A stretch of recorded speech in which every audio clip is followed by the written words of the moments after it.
नमस्ते, money capital channel में आप सबका स्वागत है। तो आज हम इस वीडियो में ओमकार स्पेशलिटी केमिकल इस कंपनी का जो 19 रुपीज़ का शेयर है उसके बारे में फुल इन्फॉर्मेशन देखने वाले हैं, ताकि हमें पता चल सके कि ये कंपनी का जो शेयर है वो आने वाले दिनों में एक मल्टीबैगर रिटर्न देते हुए देखने को मिलेगा या फिर नहीं, और साथ ही में हमें इस कंपनी में इन्वेस्टमेंट करनी चाहिए या फिर नहीं।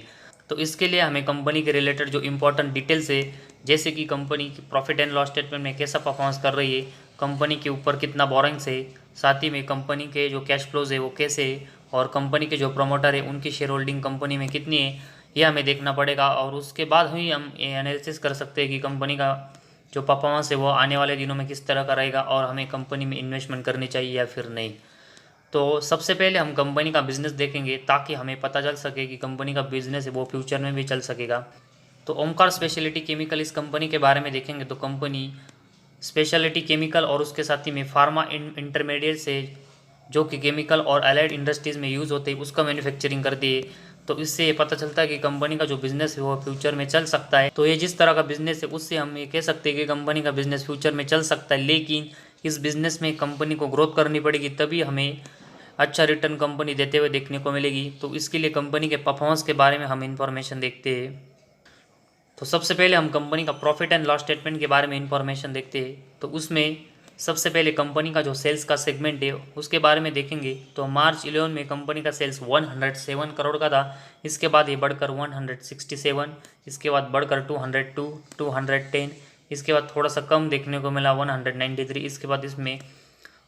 2 साल हमें ग्रोथ देखने को मिली और कंपनी का जो सेल्स है वो 300 के ऊपर देखने को मिला। लेकिन मार्च 18 के बाद अगर हम देखेंगे तो कंपनी का जो सेल्स है वो 198 था, वो हमें मार्च 22 तक कंटिन्यू इसमें डाउनफॉल देखने को मिला और मार्च 22 में कंपनी का सेल्स 23 करोड़ तक आया है। और साथ ही में ट्रेलिंग 12 मंथ्स में कंपनी का जो सेल्स है वो सिर्फ 19 करोड़ का है। तो अगर हम पिछले 4-5 साल से देखेंगे तो कंपनी का जो सेल्स है उसकी ग्रोथ बहुत ही कम हुई है, जो कि एक निगेटिव बात है। और इस सेल्स के साथ ही में अगर हम कंपनी के एक्सपेंस देखेंगे तो मार्च 18 के बाद कंपनी के जो एक्सपेंस है वो सेल्स के कंपेरेटिवली बढ़ते हुए देखने को मिले। और इसी वजह से मार्च 18 के बाद कंपनी मैक्सिमम टाइम हमें ऑपरेटिंग प्रॉफिट में लॉस करते हुए देखने को मिली। तो मार्च 21 में कंपनी ने ज़रूर यहाँ पर ऑपरेटिंग प्रॉफिट प्लस में जनरेट किया था, लेकिन उसको छोड़कर देखेंगे तो बाकी के सभी साल में कंपनी ऑपरेटिंग प्रॉफिट में कंटिन्यूस लॉस करते हुए देखने को मिली। और मार्च 18 में जो लॉस कंपनी का -43 था वो अभी हमें मार्च 22 में -6 और ट्रेलिंग 12 मंथ्स में भी 6 करोड़ का यहाँ पर लॉस देखने को मिला है। तो ऐसे में पिछले 4-5 साल से कंपनी के ऑपरेटिंग प्रॉफिट में जो डाउनफॉल हुआ है, जो कि कंपनी के बिजनेस के लिए एक निगेटिव बात है। और उसके साथ ही में ऑपरेटिंग प्रॉफिट मार्जिन के बारे में देखेंगे तो मार्च 18 के बाद ऑपरेटिंग प्रॉफिट मार्जिन है वो भी मैक्सिमम टाइम लॉस में गया है। सिर्फ मार्च 21 में हमें ये प्लस में देखने को मिला था, लेकिन इसको छोड़कर देखेंगे तो बाकी के जो ईयर्स है उसमें कंपनी का ऑपरेटिंग प्रॉफिट मार्जिन है और उसमें हमें कंपनी कंटिन्यूस लॉस मेकिंग देखने को मिली, जो कि ये भी कंपनी के परफॉर्मेंस के लिए निगेटिव बात है। इसके बाद कंपनी का नेट प्रॉफिट अगर हम देखेंगे तो मार्च 11 में कंपनी 10 करोड़ का प्रॉफिट जनरेट करते हुए देखने को मिली थी। इसके बाद इसका नेट प्रॉफिट 16 करोड़, 21 करोड़, 15 करोड़, 18 करोड़, 22 करोड़। लेकिन मार्च 17 से अगर हम देखेंगे तो कंपनी का जो नेट प्रॉफिट है उसमें कंपनी हमें 109 करोड़ का लॉस करते हुए देखने को मिली। इसके बाद ये लॉस -104 करोड़, इसके बाद -17 करोड़, -15 करोड़। इसके बाद एक साल कंपनी ज़रूर प्रॉफिट में आई, लेकिन मार्च 22 में कंपनी का जो लॉस है वो -13 करोड़ और ट्रेलिंग 12 मंथ्स में -13 करोड़ का कंपनी का लॉस देखने को मिला है। तो पिछले अगर हम 6-7 साल से देखेंगे तो कंपनी अपना जो नेट प्रॉफिट है उसमें कंटिन्यूस लॉस करते हुए देखने को मिली है, जो कि ये भी निगेटिव बात है। और उसके साथ ही में कंपनी का ईपीएस भी अगर हम देखेंगे तो इसमें भी कंपनी पिछले 6-7 साल से कंटिन्यूस लॉस करते हुए देखने को मिली और कंपनी का जो ईपीएस है वो माइनस में जनरेट हो रहा है, जो कि ये भी निगेटिव बात है। तो और कंपनी का जो प्रॉफिट एंड लॉस स्टेटमेंट में उसमें कंपनी के सेल्स की ग्रोथ कम हो रही है, उसके साथ ही में कंपनी का जो एक्सपेंस बढ़ रहा है, उसकी वजह से कंपनी का ऑपरेटिंग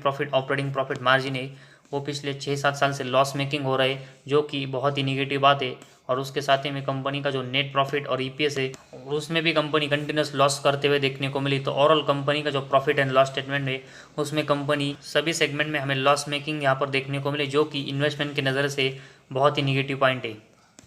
इसके बाद कंपनी की बैलेंस शीट है वो अगर हम देखेंगे तो अभी मार्च 22 में कंपनी के जो रिजर्व है उसमें -192 करोड़ के देखने को मिले, जो कि मार्च 17 के बाद अगर हम देखेंगे तो कंपनी के जो रिजर्व की ग्रोथ है वो बहुत ही कम होते हुए देखने को मिली और कंपनी के जो रिजर्व है वो कंटिन्यूस लॉस मेकिंग हो रहा है, जो कि एक निगेटिव बात है। और कंपनी के जो रिजर्व माइनस में उसके कंपेरेटिवली अगर हम कंपनी का बोरिंग्स देखेंगे तो मार्च 17 में कंपनी का बोरिंग्स 181 करोड़ का था, जो कि मार्च 22 में ये बढ़कर 226 करोड़ तक गया है। तो ओमकार स्पेशलिटी इस कंपनी का जो रिजर्व है वो कंटिन्यूस लॉस मेकिंग हो रहा है और इसकी जो ग्रोथ है वो कंटिन्यूस कम हो रही है। और उसके साथ ही में अगर हम कंपनी का बोरिंग्स देखेंगे तो कंपनी का जो बोरिंग्स है वो भी बढ़ रहा है, जो कि और इसी वजह से अगर हम देखेंगे तो कंपनी की जो बैलेंस शीट है वो हमें बहुत ही वीक यहाँ पर होते हुए देखने को मिली है। और जिस तरह कंपनी का बोरिंग्स कंटिन्यूस बढ़ रहा है उसकी वजह से कंपनी को और भी इंटरेस्ट रेट यहाँ पर पिछले कुछ सालों से चुकाना पड़ रहा है, जिसकी वजह से कंपनी कंटिन्यूस लॉस मेकिंग हो रही है। तो इसी वजह से कंपनी को अपना जो बोरिंग्स है वो कम करना पड़ेगा और उसके कंपेरेटिवली जो रिजर्व माइनस में गए वो कंपनी को प्लस में जनरेट करने पड़ेंगे ताकि कंपनी की एक अच्छी ग्रोथ हो। इसके बाद कैश फ्लोज के बारे में हम इंफॉर्मेशन देखेंगे तो इसमें कंपनी का जो कैश फ्लोज है वो मार्च 22 में ज़ीरो देखने को मिला है, मार्च 21 में ये ज़ीरो, मार्च 20 में भी ये ज़ीरो देखने को मिला है और मार्च 19 में -1 और मार्च 18 में ये -3 यहाँ पर देखने को मिला है। तो पिछले 5 साल में अगर हम देखेंगे तो कंपनी का नेट कैश फ्लो जीरो या फिर हमें माइनस में देखने को मिल रहा है। तो पिछले 5 साल में कंपनी का जो कैश फ्लोज है वो कंटिन्यूस जीरो और लॉस मेकिंग है। तो ऐसे में कंपनी जब तक हमें नेट कैश फ्लो प्लस में जनरेट करते हुए देखने को नहीं मिलती तब तक हमें कंपनी की अच्छी ग्रोथ होते हुए देखने को नहीं मिलेगी। इसके बाद डेप्टर डेज के बारे में हम इंफॉर्मेशन देखेंगे तो मार्च 22 में कंपनी के डेप्टर डेज 33 देखने को मिले, जो कि मार्च 21 के कंपेरेटिवली कंपनी ने इसको बहुत ही कम किया है, जो कि कंपनी के बिजनेस के लिए एक अच्छा पॉइंट है। और अगर हम मार्च 18 के बाद देखेंगे तो कंपनी का जो डेप्टर डेज है वो एक ही बार यहाँ पर 100 के ऊपर गए, उसको छोड़कर देखेंगे तो कंपनी के जो डेप्टर डेज है वो कंटिन्यूस 100 के नीचे देखने को मिले, जो कि कंपनी के परफॉर्मेंस के लिए एक पॉजिटिव साइन है। वह इसके साथ ही में इन्वेंटरी डेज देखेंगे तो मार्च 22 में ये 40 देखने को मिला है, जो कि मार्च 21 के कंपेरेटिवली ज़रूर थोड़ा सा बड़ा है। लेकिन मार्च 18 से अगर हम मार्च 22 तक देखेंगे तो कंपनी के जो इन्वेंटरीज है वो कंटिन्यूस 100 के नीचे हमें देखने को मिले, जो कि कंपनी इसको कंटिन्यूस कम कर रही है, वो कंपनी के परफॉर्मेंस के लिए एक पॉजिटिव साइन है। तो कंपनी के डेप्टर डेज और इन्वेंट्री डेज है वो कंपनी के परफॉर्मेंस के लिए एक अच्छा साइन है, लेकिन कंपनी को अपना जो सेल्स है उसकी ग्रोथ बढ़ानी पड़ेगी और तभी हमें ये डेप्टर डेज और इन्वेंट्रीज है वो यहाँ पर कंपनी के लिए अच्छे साबित होते हुए देखने को मिलेंगे। इसके बाद शेयर होल्डिंग पैटर्न के बारे में हम इंफॉर्मेशन देखते हैं तो उसमें सबसे पहले हम प्रमोटर के पास देखेंगे तो इनकी हिस्सेदारी हमें इस कंपनी में 14.71% की देखने को मिली है, जो कि अगर हम जून 21 के बाद देखेंगे तो इनकी जो हिस्सेदारी वो इस कंपनी में कंटिन्यूस कम हो रही है। वही एफआईएस के पास 0.06% की हिस्सेदारी जो कि ना के बराबर है। वही डीएस की जो हिस्सेदारी वो इस कंपनी में 0.01% है, जो कि ये भी हमें ना के बराबर देखने को मिली है। और उसके कंपेरेटिवली अगर हम पब्लिक के पास देखेंगे तो 85.22% की हिस्सेदारी देखने को मिली, जो कि जून 21 में 72% की थी। तो पब्लिक की जो हिस्सेदारी वो इस कंपनी में कंटिन्यूस बढ़ते हुए देखने को मिली है। लेकिन जिस तरह कंपनी का ओवरऑल अभी हमने परफॉर्मेंस देखा जिसमें प्रॉफिट एंड लॉस स्टेटमेंट में कंपनी कंटिन्यूस लॉस मेकिंग करते हुए देखने को मिली है, वही कंपनी के कैश फ्लोज जीरो है। साथ ही में कंपनी का जो बोरेंस है वो कंटिन्यूस बढ़ रहा है, जिसकी वजह से कंपनी को बहुत सारा इंटरेस्ट रेट चुकाना पड़ रहा है, जिस वजह से कंपनी कंटिन्यूस लॉस मेकिंग हो रही है।